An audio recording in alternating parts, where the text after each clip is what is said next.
All right, hey guys, welcome in. Today we are doing a Jen Stark boot customized Skechers that she just came out with. I'm super pumped about this. Go through step by step. We'll start it out like I do most of my shoes, kind of on L form. But boots are a little bit different. I'll compare it to kind of some of my old Jordans that I have. But we'll start on one side, on the side over here, with kind of a little line that goes a little bit of Curve to it.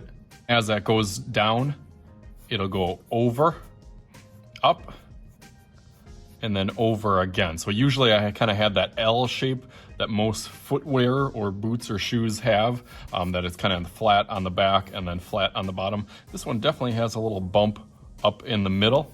It kind of curves around and then goes up pretty high. So as that diagonal kind of starts to tweak and turn up, it goes up pretty tall and then kind of has a scoop where your foot goes in and then comes to a point. I'll go through that a little bit darker as I kind of go over this a little bit darker to take this as a good opportunity to talk about Jen Stark and why she's such an influential artist and how it's so cool that companies have these kind of collaborations with newer products and kind of reinventing different kinds of brands, trying to grasp and grab new audiences. I think she does a really good job of that, kind of loaning her name out and her style to different work and still really keeping her brand really consistent about kind of the ebb and flows of color and nature and almost like an organic kind of feel to a lot of her designs and stuff. So as I'm going around here, it's kind of hard to talk and focus at the same time, but it does come to a little bit smaller of the front, and then it kind of scoots over here.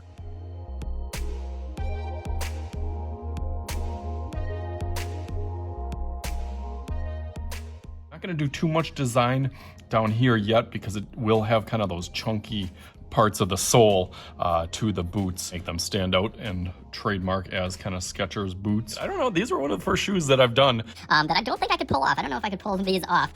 Boots in general, and then a white and with all the colors, I don't know if I could get away with that. There actually is 3 different styles that she did for Skechers. She also did some Van collaborations with some of the colors that, again, kind of recognize as her kind of brand. As I'm going to the top of this, I want to get that little tongue just to make it look a little bit more realistic. That kind of mimics this curve that goes up and then it goes out a little bit and then back down to the midsole where it does have a little bump out, and that's separate from kind of the upper to the lower part of it. That sole is pretty chunky. I'll draw a connection right after I get this to a Jordan that I really like, that has a similar style. As I'm doing this, it makes me think of how I would draw that type of Jordan.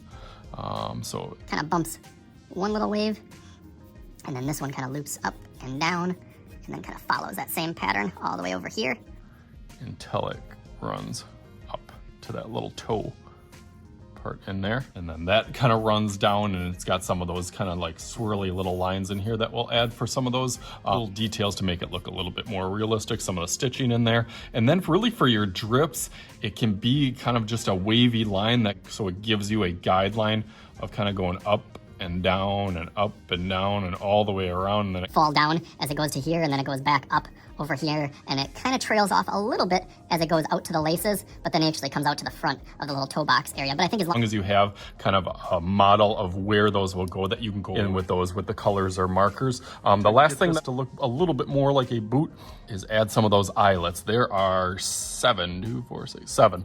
Start right kind of where that last little drip would go. Just kind of do a circle within a circle, and then I'm going to try to get 7 of those.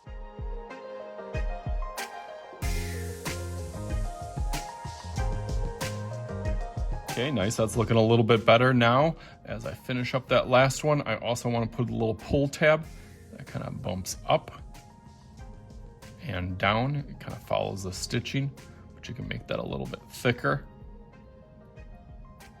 And then kind of go thin and then back thick to where it connects.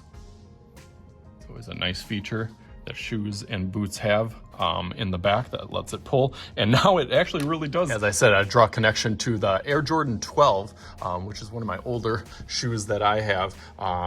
definitely has a higher feature, has that little pull tab that we talk about, and kind of has a really chunky kind of feel, especially on the back side, where it kind of bumps up. Maybe think of kind of this boot style on there. So that's where I'm drawing connection from. But now it is your choices on what colors and what kind of style that you want, authentic to her, but yet uniqueness to you. And I'll probably do something different in the background too. So I'm gonna go over this real quick with Sharpie to get us started.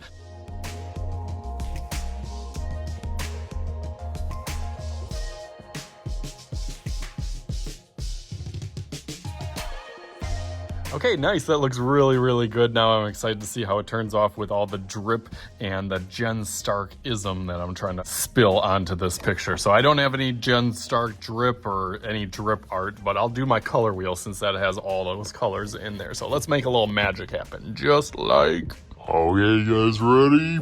Bam! So there it is, got Jen Stark's little signature on there, kind of decorated the background. It was tricky, and you really got to kind of focus as I was doing the different various drips throughout. It is very skilled. You can see how concentrated and focused that it... You know, it seems kind of random and spontaneous. It still has that element, but it is very precise and detailed too, which I found out as I was doing it. So hopefully you guys had some fun with this, and it turned out awesome. As always, I am Mr. Shooty. This is Mr. Shooty's art class. We'll talk to you guys later.